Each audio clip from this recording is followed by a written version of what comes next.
Je m'appelle Caroline Walsh et j'ai 35 ans. Il y a 8 semaines, j'étais allongée sur le sol de ma cuisine, incapable de bouger mon côté droit, ma vision se brouillait, tandis que mon fils Liam, âgé de 3 ans, se tenait à côté de moi en tenant son éléphant en peluche préféré et en répétant sans cesse « Maman dort ». J'ai réussi à appeler le 911 avant de m'effondrer, et le répartiteur est resté en ligne avec moi, me gardant consciente pendant que j'écoutais la petite voix confuse de Liam. Les ambulanciers sont arrivés au bout de 7 minutes. Alors qu'ils m'installaient dans l'ambulance, l'un d'eux m'a posé des questions sur Liam. « Qui pouvons-nous appeler pour votre fils ? Il ne peut pas rester seul ici. » « Ma sœur », ai-je réussi à bredouiller. « Madison. Elle habite à 15 minutes d'ici. » Ils l'ont appelé depuis mon téléphone tout en me branchant à des moniteurs et en commençant une perfusion. J'ai entendu sa voix à travers le haut-parleur. Agacée et tranchante. « Caroline. Qu'est-ce qui se passe ? Je suis littéralement en train de me rendre à un rendez-vous au spa. » L'ambulancière, une femme nommée Anna, a parlé clairement. « Madame, c'est le service paramédical des pompiers de Pasadena. Votre sœur est en train de faire une attaque. Nous la transportons immédiatement à l'hôpital Huntington. Elle a un fils de 3 ans qui a besoin de soins. Pouvez-vous venir le chercher ? » Il y a eu une pause. Puis la voix de Madison, froide et dédaigneuse. « Un accident vasculaire cérébral ? Elle a 35 ans. Il est probablement en train de faire une crise de panique ou quelque chose comme ça. Elle a toujours été dramatique. Madame, c'est une attaque confirmée. L'affaissement du visage du côté gauche, la paralysie du côté droit, les troubles de l'élocution. Le pronostic vital est engagé. Votre neveu a besoin de quelqu'un maintenant. Écoutez. Je ne peux pas. Liam est autiste. Il représente trop de travail. J'ai des projets. Ce n'est pas mon problème. Caroline devrait avoir de meilleurs plans d'urgence. Appeler son ex-mari ou une baby-sitter ou quelque chose comme ça. Le visage d'Anna s'est durci. Madame, votre sœur est peut-être en train de mourir. Alors elle aurait dû y penser avant d'avoir un enfant à besoins spéciaux qu'elle ne peut pas gérer. Je ne suis pas équipée pour m'en occuper. Trouvez une autre solution. La ligne s'est coupée. Je pleurais, des larmes coulaient sur mon visage. Anna m'a regardée avec fureur et compassion mêlées. Tu as quelqu'un d'autre ? J'ai secoué la tête. Mon ex-mari, Derek, nous avait abandonnés lorsque Liam avait été diagnostiqué à l'âge de 18 mois. Il a déménagé dans le Colorado, n'a versé qu'une pension alimentaire minime et a vu Liam 2 fois par an. Mon père vivait en Arizona. À 4 heures de route. Je n'avais personne. D'accord, dit Anna avec fermeté. J'appelle un service d'urgence pédiatrique spécialisé. Il s'occupe des enfants à besoins spéciaux. Votre fils sera en sécurité. Concentrez-vous sur le fait de rester avec nous. À travers ma vision floue et mes pensées brouillées, une chose est devenue claire comme de l'eau de roche. Cela faisait 7 ans que j'envoyais à ma sœur $5 000 chaque mois. Cela fait $420 000. J'avais financé son style de vie d'influenceuse, son appartement, ses rendez-vous au spa, son addiction au shopping, toute son existence. Et elle vient de dire aux ambulanciers que mon fils était trop occupé alors que j'étais en train de faire une attaque. Avant de vous raconter ce qui s'est passé lorsque mon père l'a découvert, si cette histoire vous touche, j'apprécierais que vous l'aimiez et que vous vous abonniez.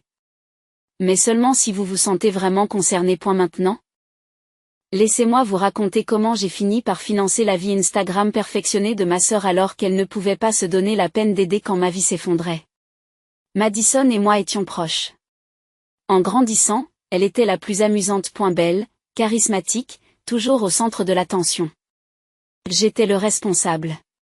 Bonne note, travail stable, vie prévisible. Notre mère est morte quand j'avais 19 ans et Madison 16, et je suis en quelque sorte devenue sa mère. Je l'ai aidée à faire ses études secondaires, à s'inscrire dans les universités, à emménager dans son dortoir. Après l'université, Madison a décidé qu'elle voulait devenir influenceuse. Elle était assez belle, grande, blonde, photogénique. Elle a lancé un Instagram axé sur le style de vie de luxe et a rapidement gagné des adeptes. Le problème était qu'elle n'avait pas de revenus réels pour soutenir le style de vie qu'elle postait. C'est là que je suis intervenue. J'avais 28 ans. Je travaillais comme pharmacienne et gagnais 125 000 $ par an. J'étais mariée à Derek et enceinte de Liam. Madison m'a appelé en pleurant un soir. Elle était sur le point d'être expulsée de son appartement. Elle avait besoin de 3 000 $ immédiatement. Je les lui ai envoyés. Puis elle a eu besoin d'argent pour la création de contenu. Un nouvel appareil photo, un nouvel ordinateur portable, un logiciel de retouche photo. J'ai envoyé l'argent. Puis elle a eu besoin d'aide pour payer sa voiture, ses cartes de crédit, ses dépenses liées à son mode de vie. En un rien de temps, je lui ai envoyé 5 000 $ par mois. Elle m'a dit que c'était temporaire, jusqu'à ce qu'elle devienne une grande influenceuse. C'était il y a 7 ans. Elle n'a jamais réussi. Elle avait environ 47 000 followers. Assez pour obtenir des produits gratuits de temps en temps. Mais pas assez pour gagner sa vie. Mais elle gardait l'apparence du luxe. Des vêtements de marque que je payais. Des restaurants chics que je payais. Un appartement d'une chambre à coucher à West Hollywood que j'ai payé. Une BMW de location que j'ai payée. Sa vie entière était un spectacle financé par moi, tandis qu'elle affichait des choses telles que bénie et reconnaissante pour cette vie abondante, étincelle, self-made, boss babe, living my truth. Lorsque Liam est né, Madison est venue à l'hôpital pendant 20 minutes, a pris quelques photos en le tenant pour Instagram, #AntiVie, #famille d'abord, et est partie. Lorsque Liam a été diagnostiqué autiste à 18 mois, elle a dit, c'est dur. Fais-moi savoir si tu as besoin de quelque chose, puis n'a plus jamais posé de questions à son sujet. Lorsque Derek nous a quittés parce qu'il n'arrivait pas à élever un enfant handicapé, Madison a répondu par un texto. Les hommes sont des ordures. Tu es mieux sans lui. Tu veux aller boire un verre ce week-end? Je n'ai jamais pris un verre avec elle. J'étais trop occupée par les rendez-vous thérapeutiques, l'ergothérapie, l'orthophonie, la thérapie comportementale. Liam avait des besoins intensifs, il ne parlait pas, avait des problèmes de traitement sensoriel et avait besoin d'une surveillance constante. J'étais une mère célibataire travaillant à plein temps et gérant 15 rendez-vous thérapeutiques par semaine. Madison m'a rendu visite peut-être 4 fois en 3 ans. À chaque fois, elle restait 1 heure, se sentait dépassée par les crises de Liam et repartait en disant « Je ne sais pas comment vous faites. Il est si intense. » Mais elle n'a jamais proposé son aide. Elle n'a jamais proposé de le garder pour que je puisse dormir, me doucher ou simplement respirer. Elle n'a jamais proposé de m'accompagner à un rendez-vous. Elle n'a jamais demandé ce qu'elle pouvait faire. Elle s'est contentée d'encaisser mes chèques et de poster des contenus sur les soins auto-administrés à base de bains moussants et de retraites de yoga. L'attaque cérébrale a été massive. Un caillot de sang dans mon artère cérébrale moyenne causé par une hypertension artérielle non diagnostiquée. Le stress induit par le fait d'être une mère célibataire qui travaille et qui a un enfant à besoins spéciaux, tout en soutenant financièrement ma sœur ingrate. J'ai été opérée pendant 6 heures pour retirer le caillot. Le service de soins spécialisé Cana a appelé à trouver une femme nommée Teresa, formée aux soins aux personnes ayant des besoins particuliers. Elle est arrivée chez moi en moins de 30 minutes, a rencontré Liam et est restée avec lui pendant 4 jours. Jusqu'à ce que mon père puisse venir d'Arizona.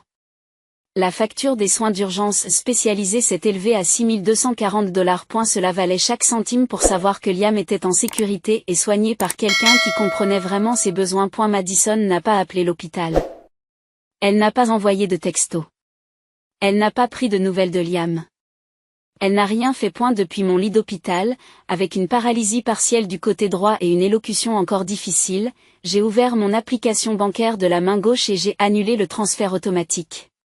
7 ans de paiement, stoppé en 30 secondes. Mon père est arrivé le 4e jour. Il avait 67 ans, était directeur de lycée à la retraite, veuf depuis 16 ans et vivait tranquillement à Tucson. Il avait toujours été proche de nous deux et n'avait jamais fait de favoritisme. Lorsqu'il est entré dans ma chambre d'hôpital et qu'il m'a vu, la moitié du visage encore légèrement affaissé, luttant pour parler clairement, le bras droit dans une attelle, il s'est mis à pleurer. « Caroline » a-t-il chuchoté. « Ma fille. Que s'est-il passé ?» Je lui ai tout raconté. L'AVC, l'appel à Madison, son refus d'aider, son rejet de Liam comme trop de travail. De Teresa, l'aide-soignante spécialisée qui était une inconnue mais qui nous avait sauvés. Le visage de mon père est passé par plusieurs émotions, choc, incrédulité, rage. Madison a dit ça? Pendant que tu faisais une attaque? J'ai hoché la tête, commençant à pleurer. Elle a dit que ce n'était pas son problème, papa. Elle a dit que je devrais avoir de meilleurs plans d'urgence. Comme si j'avais prévu d'avoir une attaque à 35 ans. Où est-elle maintenant? Je ne sais pas. Elle n'a pas appelé. Mon père a sorti son téléphone et l'a appelée sur le champ. Elle a répondu à la 4e sonnerie. Et, papa. Qu'est-ce qu'il y a? Qu'est-ce qu'il y a?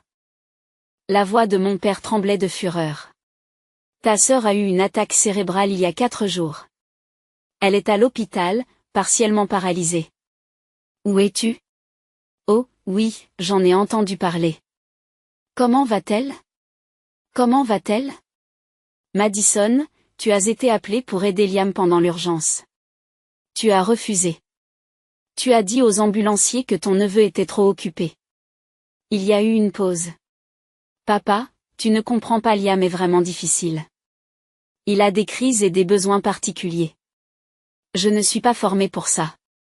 Ce n'est pas juste d'attendre de moi que je laisse tout tomber. Tu avais un rendez-vous au spa. J'avais des projets. Caroline aurait dû organiser une garde d'enfants de secours. Ce n'est pas de ma faute. J'ai vu le visage de mon père devenir rouge. Allez à l'hôpital. Maintenant. Papa. Je suis occupée. Madison Louise Walsh. Tu vas à l'hôpital Huntington dans l'heure qui vient où je jure devant Dieu que je vais conduire jusqu'à ton appartement et te traîner jusqu'ici moi-même. Maintenant. Il a raccroché. Il m'a regardé. Il m'a regardé et m'a dit, je suis désolé. Je suis tellement désolé de ne pas avoir vu ce qu'elle était devenue. Ce n'est pas ta faute. Je lui ai permis de le faire. Après la mort de ta mère, je t'ai laissé t'occuper d'elle parce que tu étais si douée. J'aurais dû la faire grandir. J'aurais dû la rendre responsable. Au lieu de cela, je l'ai laissée devenir cette personne qui pense que les rendez-vous au spa sont plus importants que les urgences familiales. Elle a eu une attaque. Je sais. C'est effrayant, mais elle va s'en sortir, n'est-ce pas? Elle a failli mourir, dit papa sans embâche. Elle était sur le sol de sa cuisine, incapable de bouger, tandis que votre neveu de 3 ans se tenait à côté d'elle. Confus et effrayé. Les ambulanciers t'ont demandé d'aider Liam. Tu as refusé. Vous avez dit que votre neveu autiste représentait trop de travail et qu'il n'était pas votre problème.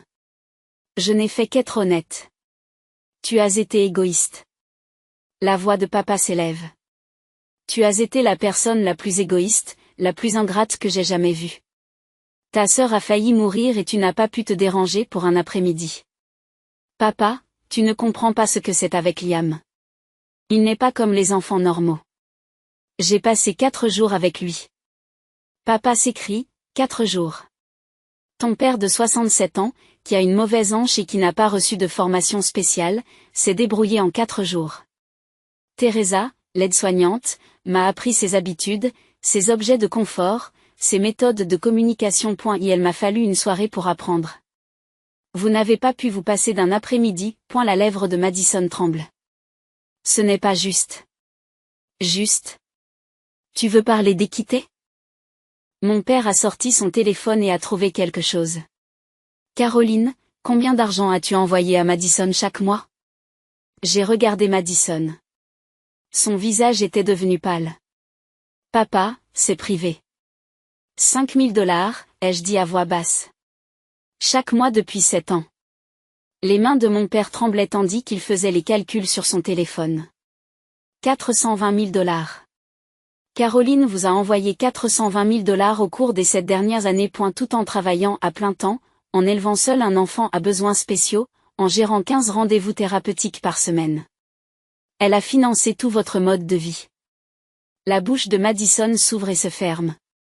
C'était, Caroline a proposé. Je ne l'ai pas forcé. Tu lui as dit que c'était temporaire. La voix de papa se brise. Tu as dit que c'était juste jusqu'à ce que tu réussisses en tant qu'influenceur. 7 ans plus tard? Tu vis toujours au crochet de ta sœur tout en postant que tu es #selfmade et #blessed. D'après toi, d'où vient cet argent, Madison? Je pensais que Caroline s'en sortait bien financièrement. Elle s'en sortait bien. Jusqu'à ce qu'elle commence à financer ton faux style de vie luxueux. Elle aurait pu avoir des économies. Elle aurait pu avoir une meilleure maison. Elle aurait pu avoir de l'aide pour Liam. A eu lieu de cela, elle payait pour ta BMW, tes sacs de marque et tes rendez-vous au spa alors qu'elle se débattait seule. Les larmes coulaient sur le visage de Madison. Je ne savais pas que c'était si dur pour elle. Parce que tu n'as jamais demandé. J'ai pris la parole. Mes mots étaient encore un peu flous mais suffisamment clairs. Tu ne m'as jamais demandé comment je m'en sortais. Tu n'as jamais posé de questions sur les rendez-vous de Liam. Tu n'as jamais proposé ton aide. Tu as juste pris mon argent et tu as prétendu que ta vie était parfaite alors que la mienne était en train de s'effondrer. Caroline, je suis désolée. Tu as dit aux ambulanciers que mon fils n'était pas ton problème, ai-je dit, et ma voix s'est brisée. Alors que j'étais en train de faire une attaque. Alors que je pensais mourir et laisser Liam seul. Vous avez dit qu'il représentait trop de travail. Il a 3 ans, Madison. C'est ton neveu. C'était trop de travail pour que tu t'en occupes pendant un après-midi, alors que ta sœur était en train de mourir. Madison pleurait à présent à chaudes larmes. J'ai paniqué. Je ne savais pas quoi faire. Alors tu n'as rien fait, dit froidement papa. Tu as préféré un rendez-vous au spa à la vie de ta sœur. Tu as préféré ton confort à la sécurité de ton neveu. Et tu sais ce que Caroline a fait? Elle a fait appel au service spécialisé de l'ambulance alors qu'elle était en pleine crise d'apoplexie. Elle s'est assurée que Liam était en sécurité alors qu'elle était paralysée.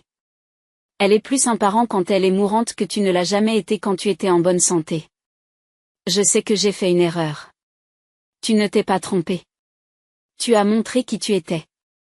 Et ce que tu es, c'est quelqu'un qui prend 420 000 $ à sa sœur et qui n'est pas capable de les rendre un après-midi quand c'est le plus important. Mon père s'est levé et s'est dirigé vers la fenêtre, nous tournant le dos à tous les deux. Lorsqu'il reprit la parole, sa voix était calme et cassée. Ta mère aurait honte de toi. Madison a sursauté comme si elle avait été giflée. Papa. Elle le serait. Ta mère était la personne la plus généreuse que j'ai jamais connue. Elle aurait tout laissé tomber pour sa famille. Elle aurait été à l'hôpital à la seconde où elle l'aurait appris. Elle aurait regardé ce que tu es devenu, cet égoïste qui accorde plus d'importance aux rendez-vous dans les spas qu'aux vies humaines, et elle aurait eu le cœur brisé. S'il te plaît, ne dis pas ça, sanglote Madison.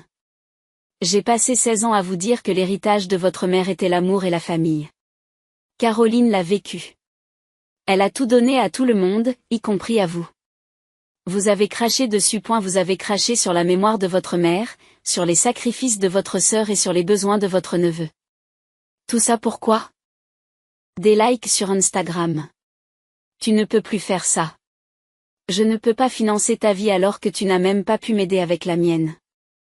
Mais mon appartement, ma voiture, débrouille-toi, dit papa durement. Trouve un vrai travail. Vis selon tes moyens. Grandis. Tu as 32 ans et tu n'as jamais réussi à subvenir à tes besoins. Il est temps. Papa, s'il te plaît. Non. Moi aussi, j'en ai fini. Je t'ai envoyé 800 $ par mois pour des urgences qui ne semblent jamais se terminer. Ça s'arrête aujourd'hui. Tu veux vivre ton style de vie luxueux? Gagne-le toi-même. Sois vraiment le self-made man que tu prétends être en ligne. Madison a regardé entre nous, paniqué. Vous me coupez les vivres tous les deux? Comment suis-je censé vivre? Comme tout le monde le fait, ai-je dit. Vous travaillez. Vous faites un budget. Vous vivez en dessous de vos moyens jusqu'à ce que vous puissiez vous offrir mieux. Tu arrêtes de faire semblant et tu commences à être réel. Mais je vais tout perdre. Mon appartement, ma voiture. C'est bien, dit papa. Peut-être que le fait de tout perdre t'apprendra ce qui compte vraiment. Parce qu'il est clair que le fait de tout recevoir ne t'a rien appris. Madison a quitté l'hôpital ce soir-là. Elle ne m'a pas dit au revoir. Elle ne m'a pas demandé comment je me rétablissais. Elle n'a pas posé de questions sur Liam. Elle est juste partie. Et la semaine suivante, mon téléphone a explosé. 6 à 7 appels le premier jour. 82 le deuxième jour. 93 le troisième jour. Texte, Messages vocaux, courriel. Tous de Madison. Caroline, s'il te plaît, je suis désolée. Je ne le pensais pas. J'avais juste peur de faire quelque chose de mal avec Liam. S'il te plaît. Ne fais pas ça. Je vais perdre mon appartement. La BMW va être saisie. S'il te plaît, je t'en supplie. Je n'ai pas répondu. Je suivais des séances de kinésithérapie 3 heures par jour, réapprenant à utiliser mon côté droit, travaillant sur mon élocution, essayant de retrouver mes fonctions. Je n'avais pas d'énergie à consacrer à la crise de Madison. Papa a également bloqué son numéro. Elle doit se débrouiller toute seule, m'a-t-il dit. Je ne la sauverai plus.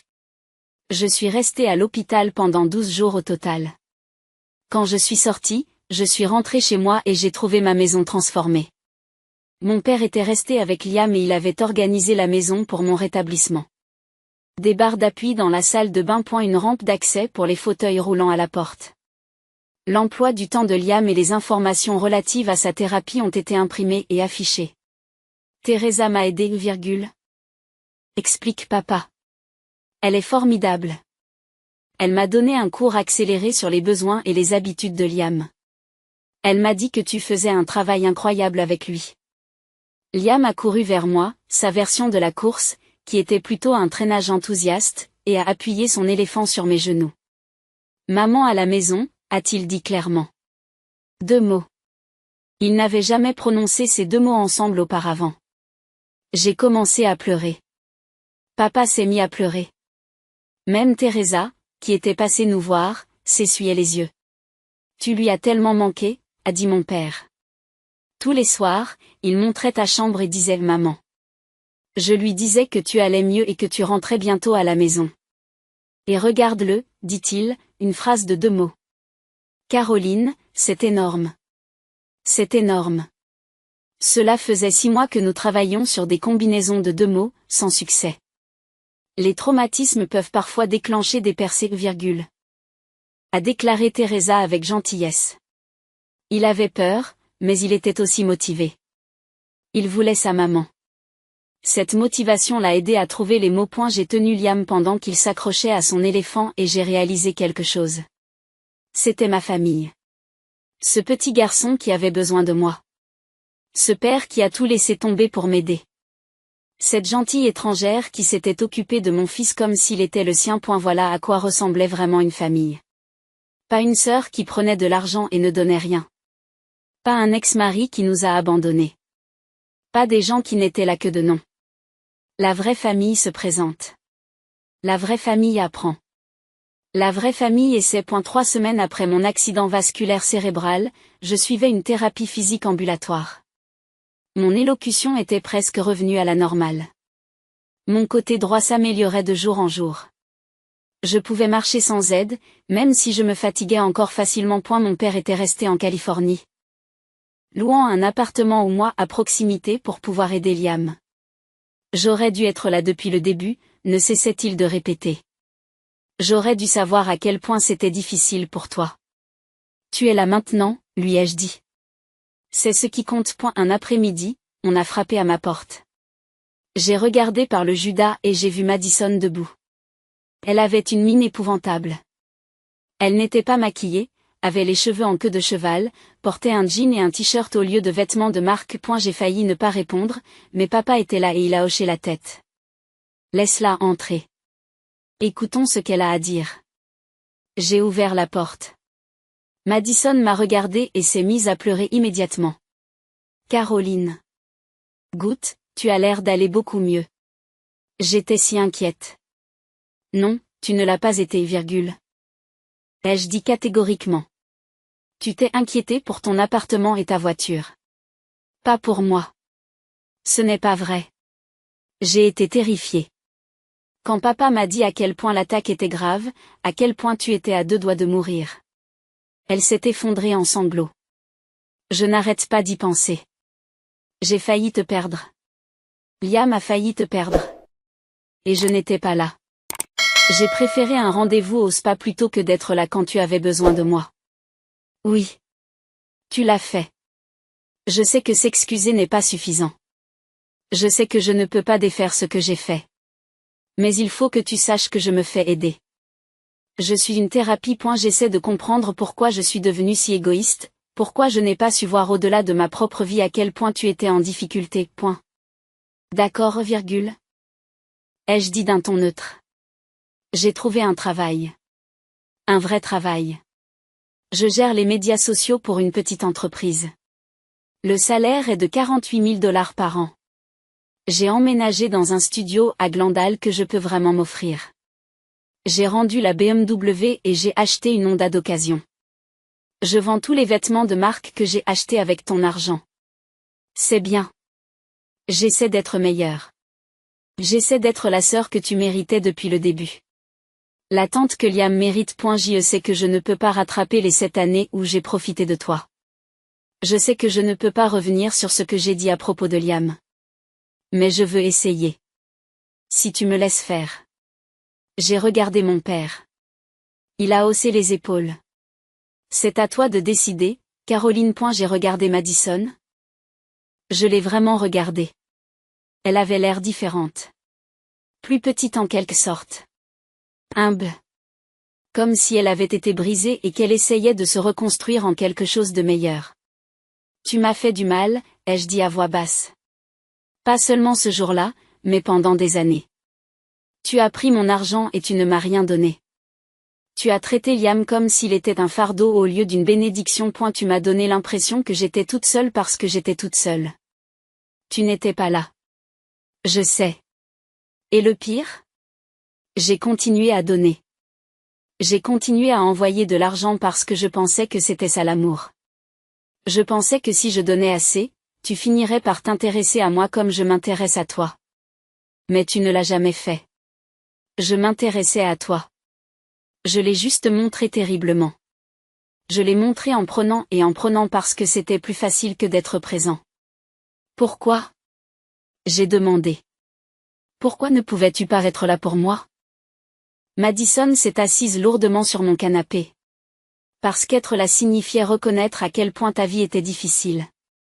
Et si je reconnaissais cela, je devrais reconnaître que je faisais partie de ce qui la rendait difficile. Je devrais admettre que je prenais l'argent dont tu avais besoin pour les thérapies de Liam. Je prenais l'argent que tu aurais pu utiliser pour te rendre la vie plus facile. C'était plus facile de prétendre que tout allait bien. Cela me faisait mal. Chaque mois. Chaque fois que je devais choisir entre les besoins de Liam et t'envoyer de l'argent, je te choisissais. À chaque fois. Je sais. Dieu Caroline, je sais. Et je me déteste pour ça. Papa prend la parole à voix basse. Se détester n'aide pas, Caroline.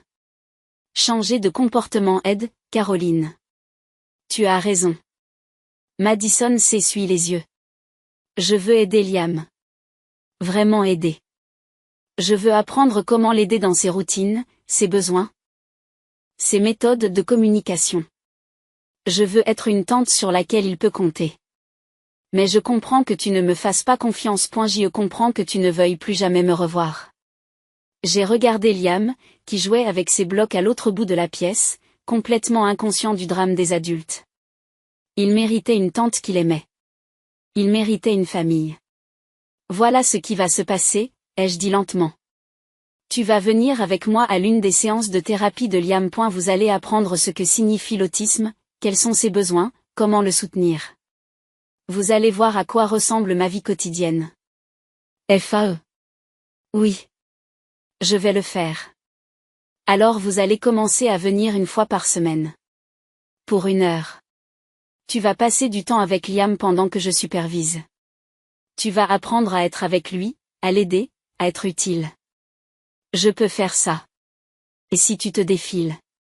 Si tu annules, si tu arrives en retard, si tu agis comme si c'était trop de travail? C'est fini. Pour toujours. Je te bloquerai complètement de ma vie et tu ne reverras jamais Liam. Une chance, Madison. C'est tout ce que tu as. Je ne me défilerai pas. Je te le promets. Les promesses ne valent rien. Montre-moi. Montre-toi. Fais le travail. Sois la personne que tu aurais dû être depuis le début. C'était il y a 5 semaines. Depuis, Madison s'est présentée chaque semaine. Elle a assisté à 3 séances de thérapie de Liam. Elle a appris son emploi du temps, ses éléments de confort, ses déclencheurs. Elle s'améliore pour être avec lui. Et la semaine dernière, elle l'a gardé pendant 2 heures alors que j'avais un rendez-vous chez le médecin. Lorsque je suis rentrée, ils jouaient ensemble. Elle avait appris l'un de ses jeux et il s'intéressait à elle. C'était la première fois que je les voyais communiquer. Il est incroyable, m'a-t-elle dit quand je suis entrée. Je n'arrive pas à croire que j'ai raté 3 ans pour le connaître. On ne peut pas récupérer ces années, ai-je dit. Mais tu peux être là maintenant. Je veux l'être. Je le veux vraiment. Mon rétablissement se poursuit. J'ai récupéré environ 85% des fonctions de mon côté droit. Mon élocution est redevenue normale. Je travaille à temps réduit à la pharmacie et mon père a décidé de s'installer définitivement en Californie pour aider Liam. J'aurais dû être ici il y a des années, répète-t-il. J'aurais dû voir tout ce que tu portais seul. Tu es là maintenant. C'est ce qui compte. Les $5 000 que je n'envoie plus à Madison vont au fonds de thérapie de Liam et à mes factures médicales. J'économise pour la première fois depuis 7 ans. J'ai acheté à Liam de nouveaux jouets sensoriels. J'ai embauché Teresa en tant que prestataire de soins de répit réguliers pour que je puisse faire des pauses. Je suis en train de mettre en place un véritable système de soutien au lieu de me contenter d'être un système de soutien pour tous les autres. Et la transformation de Madison n'a pas été parfaite. Il y a eu des moments où j'ai vu l'ancien droit revenir. Un commentaire sur le fait que son ancienne vie lui manque.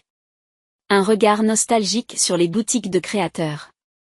Mais elle se rattrape maintenant. Elle s'excuse. Il essaie. La semaine dernière, elle a posté sur Instagram pour la première fois depuis des mois. Pas de vêtements de marque.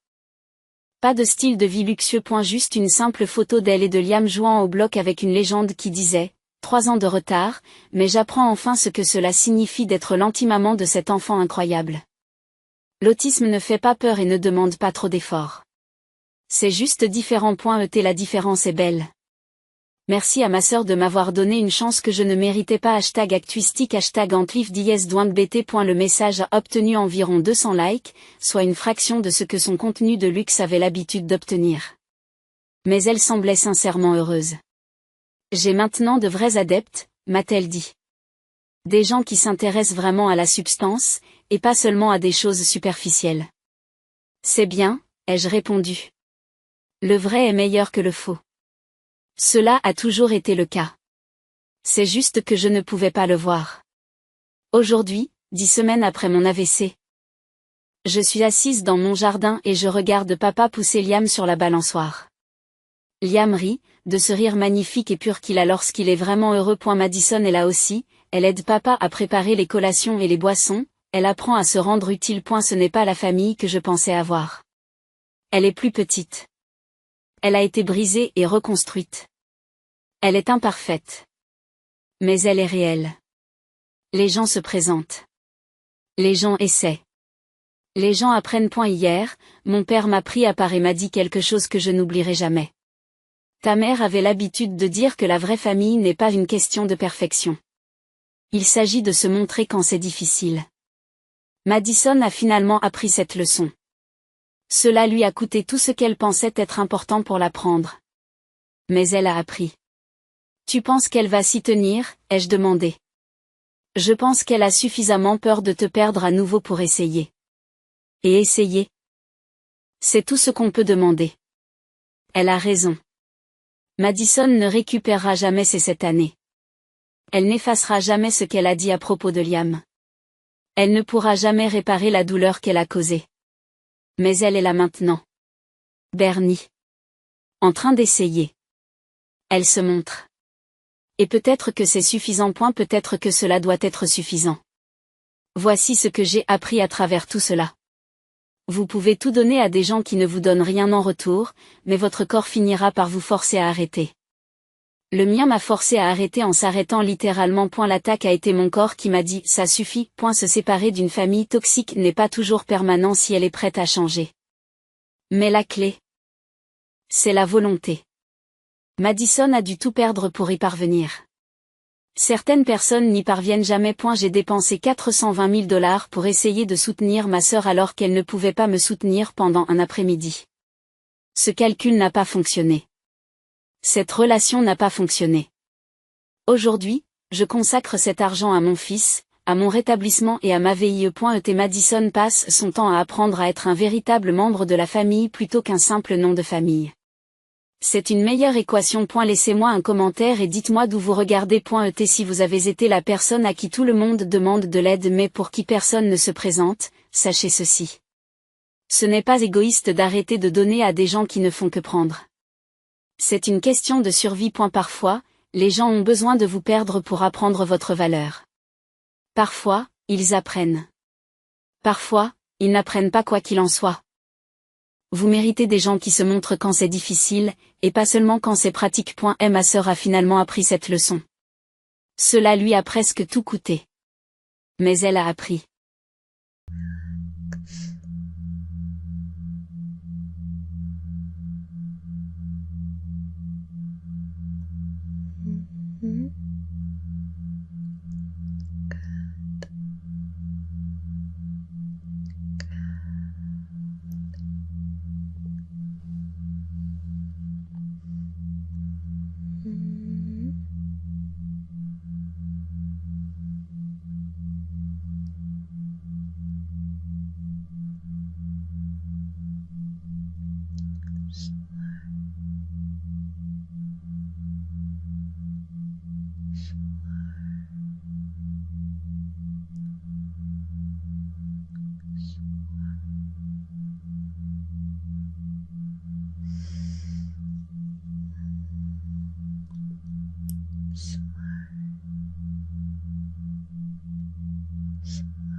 You're becoming mush,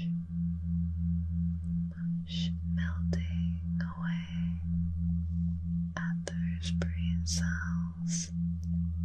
Melt.